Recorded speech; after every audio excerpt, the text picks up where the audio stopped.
বাংলাদেশে হিন্দুরা মার খাচ্ছে আর ভারতে হিন্দুদের উস্কে ভোটের মার্কেটিং করছে নরেন্দ্র মোদীর সরকার। 14 গোষ্ঠীর ক্ষমতা নাই ওই আসনে বসে ভারত সরকারের প্রতি প্রীতি ভালোবাসার কথা বলবে। ওর সঙ্গে একজন সাধারণ রাস্তার খুনির আজকের কোনো তফাৎ নেই। বাংলাদেশে এই ধরনের ঘটনা ঘটছে, কেন্দ্র কিছু করছে না, আর বিজেপি এখানে মিছিল, এখানে মিটিং, এই করো সেই করো। কে করবে? করবে তো কেন্দ্রীয় সরকার করবে। তাহলে বিজেপি নেতারা কেন্দ্রীয় সরকারকে বলছে না কেন যে অবিলম্বে ব্যবস্থা নিন, সচিব স্তরের প্রতিনিধি দল পাঠান, অবিলম্বে সচিব স্তরের প্রতিনিধি দল পাঠান, কড়া বার্তা দিন, রাষ্ট্রসংঘে কথা বলুন, শান্তি সেনা পাঠান। মমতা বন্দ্যোপাধ্যায় বাংলার মুখ্যমন্ত্রী স্পষ্ট বলে দিয়েছেন, কেন্দ্রীয় সরকার বাংলাদেশের এই অশান্তি থামাতে যা করবে পশ্চিমবঙ্গ সমর্থন করবে, কিন্তু করার অধিকার কেন্দ্রীয় সরকারের। কিন্তু তাদের এই নীরবতাটা রীতিমতো রহস্যময় নীরবতা। বাংলাদেশের সংখ্যালঘু হিন্দুদের স্বার্থকে বলি দিয়ে ভারতবর্ষে হিন্দু ভাবাবেগকে ভোটের মার্কেটিংয়ে ব্যবহার করছে বিজেপি। এই অভিযোগও কিন্তু ক্রমশ প্রতিষ্ঠিত হচ্ছে, কারণ কেন্দ্রীয় সরকার নীরব হয়ে বসে আছে এবং এই নীরবতা রহস্যময় নীরবতা। বাংলাদেশ যেন মনে রাখে, একজন মুনি, একজন ঋষি একটি ইঁদুরকে সহানুভূতির সঙ্গে বাঘ বানিয়েছিল। সেই বাঘকে তারপরে ইঁদুর বানাতে সেই মুনির কিন্তু পরে সমস্যা হয়নি। এটা যেন বাংলাদেশ মনে রাখে। আর বাংলাদেশ এটাও মনে রাখুক যে ভারতবর্ষকে অপমান করে, ভারতকে অসম্মান করে, আপত্তিকর কাজ করে এই ঔদ্ধত্য দেখানো ঠিক নয়। পশ্চিমবঙ্গ সরকার তারা এই বিষয়ে কিছু করণীয় নেই, কারণ বাংলাদেশ আলাদা দেশ আর পশ্চিমবঙ্গ একটা রাজ্য।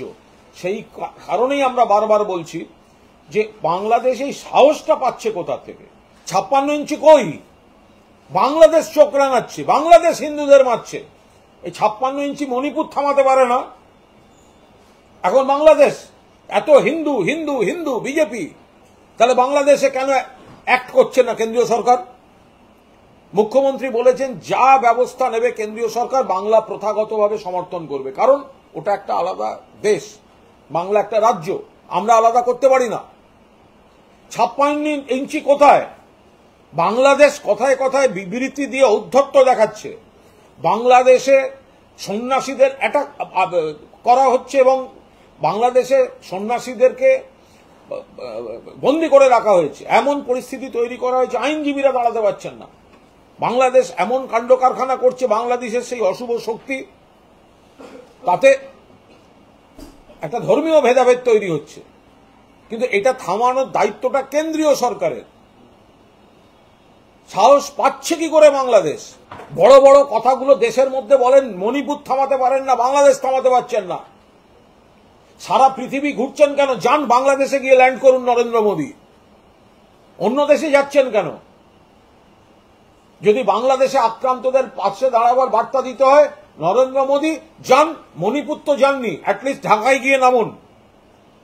আচমকা পাকিস্তানে নেমে পড়তে পারেন, চমক দিতে পারেন, নাটক করতে পারেন, যান এখন ঢাকায় গিয়ে নামুন। কেন নামছেন না? কেন আপনার সচিবরা যাচ্ছে না? কেন আপনার মন্ত্রীরা যাচ্ছে না? কেন রাষ্ট্রসংঘে বলে শান্তি সেনা পাঠাচ্ছেন না? বাংলাদেশে হিন্দুরা মার খাচ্ছে আর ভারতে হিন্দুদের উস্কে ভোটের মার্কেটিং করছে নরেন্দ্র মোদীর সরকার। সেইটা বাংলাদেশের এই অশুভ শক্তির ধারক বাহকরা জানে, সেই কারণে বাংলাদেশে এই ঔদ্ধত্য দেখাচ্ছে। ঢাকায় যারা বসে আছে ক্ষমতায়, বাংলাদেশের ক্ষমতায় যারা বসে আছে, তাদের বসে থাকার পিছনে সব থেকে বড় ক্রেডেন্সিয়াল কি জানেন?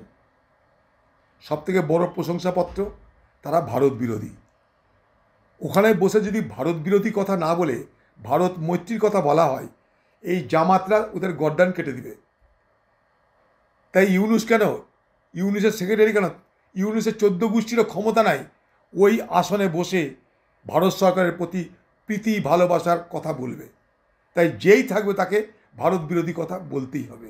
ভারত বিরোধিতার মধ্য দিয়েই বাংলাদেশের ক্ষমতায় টিকে থাকা যায়। যেমন ভারত বিরোধিতার মধ্য দিয়ে পাকিস্তানের ক্ষমতায় টিকে থাকা যায়, তেমনি একইভাবে ভারত বিরোধিতা আজকে বাংলাদেশের ক্ষমতায় টিকে থাকার সব থেকে বড় হাতিয়ার। দেখুন, ওখানে হিন্দু শূন্য করে দেবার একটা এজেন্ডা নিয়েছে। ইউনূসের নেতৃত্বে অন্তর্বর্তীকালীন সরকার। ইউনূসকে যারা পাঠিয়েছে তাদেরও এর মূল্য দিতে হবে এবং ইউনূসকেও এর মূল্য দিতে হবে।